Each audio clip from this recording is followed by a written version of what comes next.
올해 노벨 생리의학상은 기생충과 말라리아 퇴치에 힘쓴 3명의 과학자에게 돌아갔는데요. 그 수상자와 연구 내용에 대해서 전문가와 함께 자세히 알아보겠습니다. 네, 단국대 의대 기생충학교실 서민 교수 전화로 연결됐습니다. 안녕하십니까? 네, 안녕하세요. 서민입니다. 네, 반갑습니다. 이번 노벨 생리의학상은 한마디로 감염병 퇴치를 위해서 평생을 헌신한 과학자들에게 수여를 했다고 볼 수 있겠는데요. 먼저 올해 노벨 생리의학상을 수상한 과학자들에 대해서 좀 간단하게 소개를 좀 해주시죠. 예, 윌리엄 캠벨하고 이제 사토시 오무라 그리고 푸이유라는 분이 올해 수상자인데요.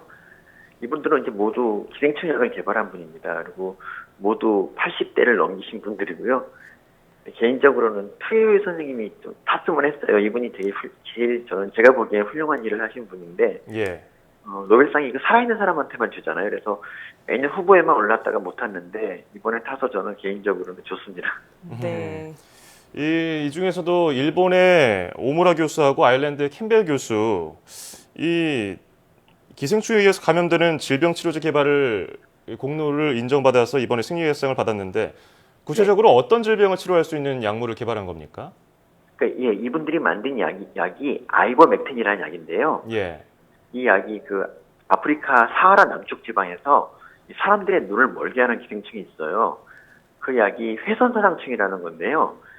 이건 기생충의 유충이 사람 눈으로 가서 눈을 멀게 합니다.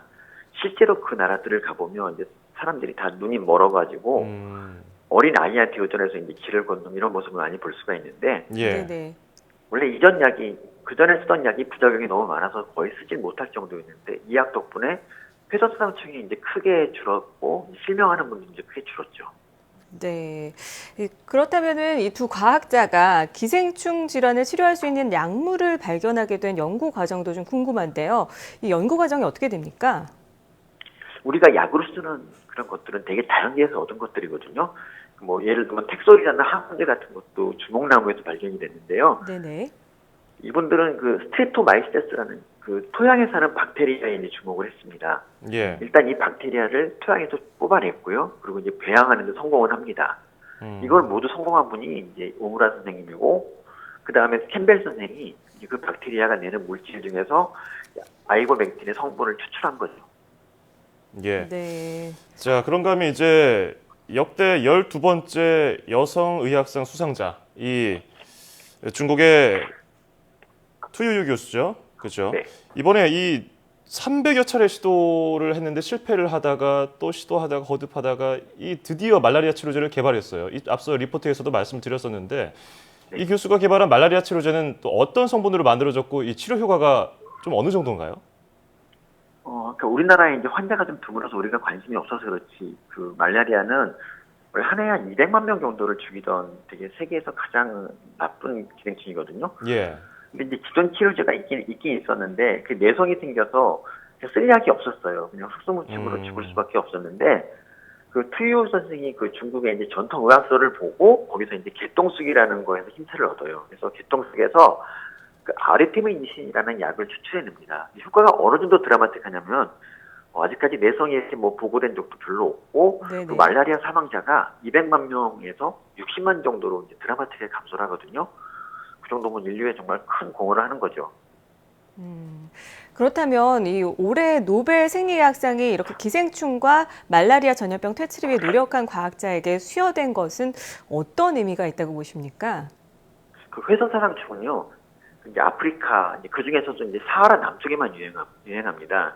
그리고 말라리아는 역시 아프리카에서 주로 유행하고요. 네. 근데 이 오무라나 이 캠벨의 고향인 그 일본과 아일랜드에는 이런 기생충이 없어요. 그런데도 불구하고 이 기생충의 치료약을 연구를 하지 않습니까? 원래 이제 과학자한테는 이런 따뜻한 마음이 있어야 됩니다. 그래서 우리나라에는 없어도 이제 지구 반대쪽에서 사람들이 죽어간다.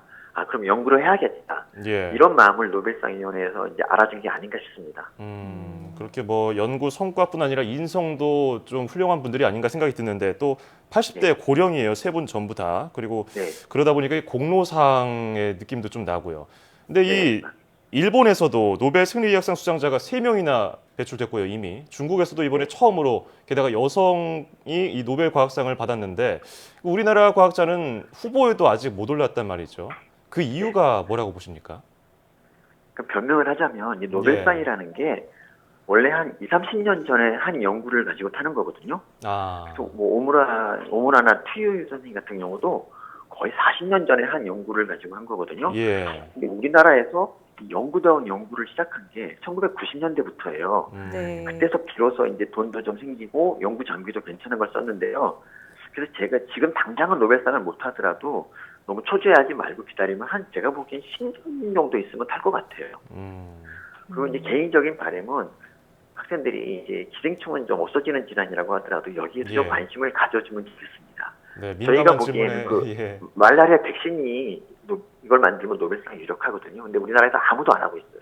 네, 그렇군요. 이 노벨 생리의학상 수상자들의 연구 분야인 이 기생충 연구 또한 기초의학 분야에 해당한다고 할 수가 있는데요. 그렇다면 현재 우리나라 기초의학 분야 수준이 어느 정도까지 왔다고 볼 수 있을까요?